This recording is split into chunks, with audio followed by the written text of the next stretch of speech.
The morning sun poured through the tall glass windows of St. Mary's Hospital, but inside the waiting area, the air felt heavy with despair. Among the weary faces and hurried footsteps, one voice rose above the rest, broken, trembling, and desperate.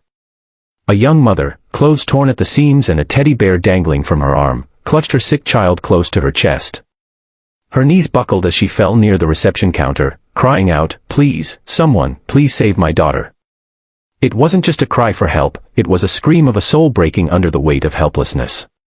People turned to look, some with pity, others with indifference, but none stepped forward. She was invisible to most, just another struggling soul in a world moving too fast to care. But in that moment, fate placed someone in the hallway who was never supposed to be there, a man whose life was filled with riches, power, and privilege.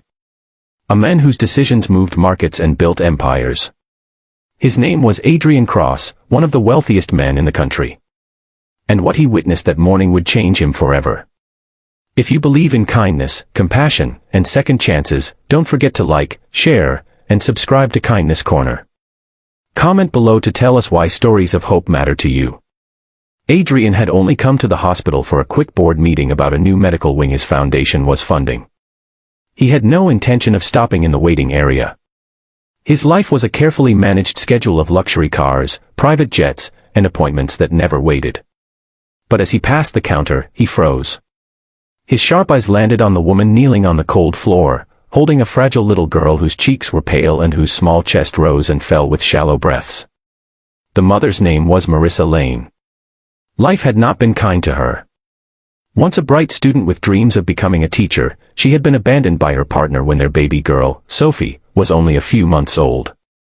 Since then, she worked 3 cleaning jobs, often skipping meals so her daughter could eat.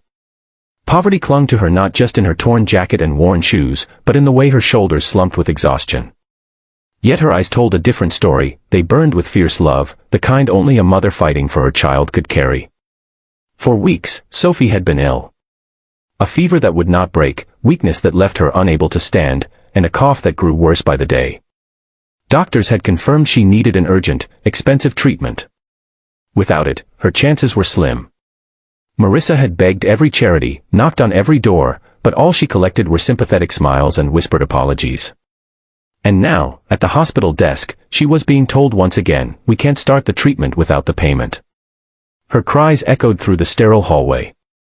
"Please, she's just a child. Take me instead if you must, but don't let her die. I'll do anything." Her voice cracked as Sophie whimpered faintly in her arms. Adrian felt something stir inside him, a feeling he hadn't allowed in years. His empire was built on hard contracts, tough negotiations, and an unshakable belief that every man and woman controlled their own destiny. But as he looked at Marissa and her fragile daughter, he saw a truth he had ignored: sometimes people didn't fail because of laziness or weakness. Sometimes life simply crushed them under burdens too heavy to carry. He could have walked away. He could have told himself it wasn't his problem. But instead, he found his steps moving toward her. When Marissa lifted her tear-streaked face and her desperate eyes met his, she didn't see a billionaire. She saw another human being who might still have a heart. Adrian spoke quietly to the nurse, and in moments the resistance faded. "Prepare the child for immediate treatment. All expenses will be covered under my account," he said firmly. The nurse, stunned, nodded and rushed to comply. Marissa gasped, clutching Sophie closer as if afraid the promise would vanish. "Why?" she whispered through her sobs. "Why would you do this for us?" Adrian didn't answer immediately. His gaze fell on Sophie's tiny hand wrapped around the teddy bear, the symbol of innocence she clung to even in sickness. Finally, he said, "Because no child should pay the price for what the world failed to give. And no mother should beg for mercy that should already be hers." As the hours passed, Sophie was admitted, and doctors began the life-saving procedure.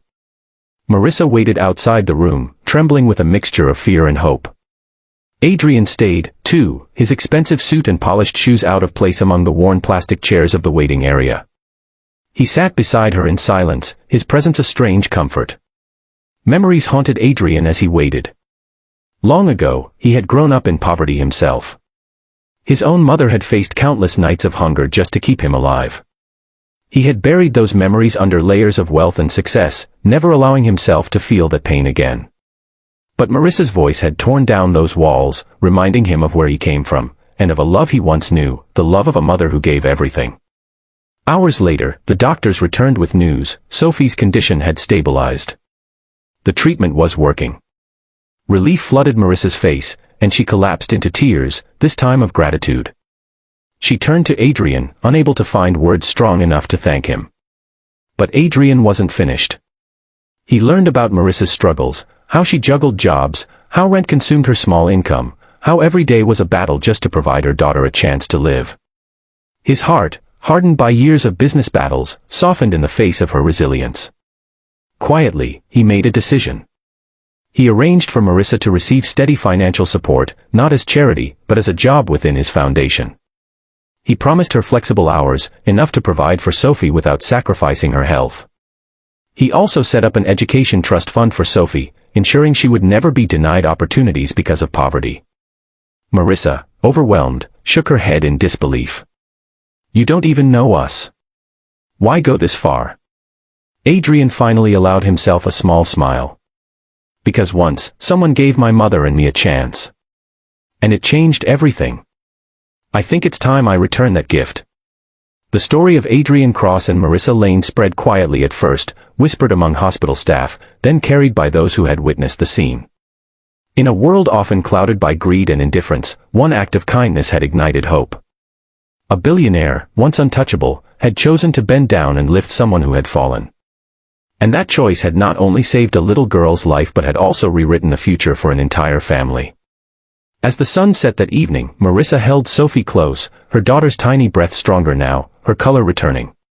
For the first time in years, Marissa felt something she thought she had lost forever: safety, hope, and the belief that miracles still happened. If this story touched your heart, please like, share, and subscribe to Kindness Corner. Stories like this remind us that compassion is more powerful than wealth, and a single act of kindness can change lives forever.